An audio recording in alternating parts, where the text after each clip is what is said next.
விழுப்புரம் திமுகவில் வெடித்தது அதிருப்தி. வேட்பாளர் அறிவிப்பு கொண்டாட்டத்தை புறக்கணித்த கூட்டணி கட்சிகள், எதையும் கண்டு கொள்ளாமல் காரில் பறந்த முன்னாள் அமைச்சர் பொன்முடி. தமிழக சட்டமன்ற தேர்தலுக்கான திமுக வேட்பாளர் பட்டியல் இன்று அதிகாரப்பூர்வமாக வெளியானது. இதில் விழுப்புரம் தொகுதி வேட்பாளராக லட்சுமணன் அறிவிக்கப்பட்டார்.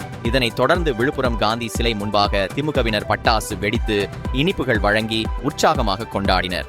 ஆனால் இந்த கொண்டாட்டத்தில் திமுக கூட்டணியில் உள்ள விசிகே, கம்யூனிஸ்ட் உள்ளிட்ட எந்த ஒரு கூட்டணி கட்சியினரும் பங்கேற்கவில்லை. இது விழுப்புரம் அரசியல் களத்தில் பெரும் சலசலப்பை ஏற்படுத்தியுள்ளது. இதனிடையே கொண்டாட்டம் நடைபெற்ற இடத்தை கடந்த முன்னாள் அமைச்சர் பொன்முடி அங்கு சிறிது நேரம் கூட நிற்காமல் தனக்கு தொடர்பு இல்லாதது போல கண்டும் காணாமல் சென்றார். தனக்கு வாய்ப்பு மறுக்கப்பட்டதாலும் வேட்பாளர் தேர்வு மீதான அதிருப்தியாலும் அவர் இவ்வாறு நடந்து கொண்டதாக கூறப்படுகிறது.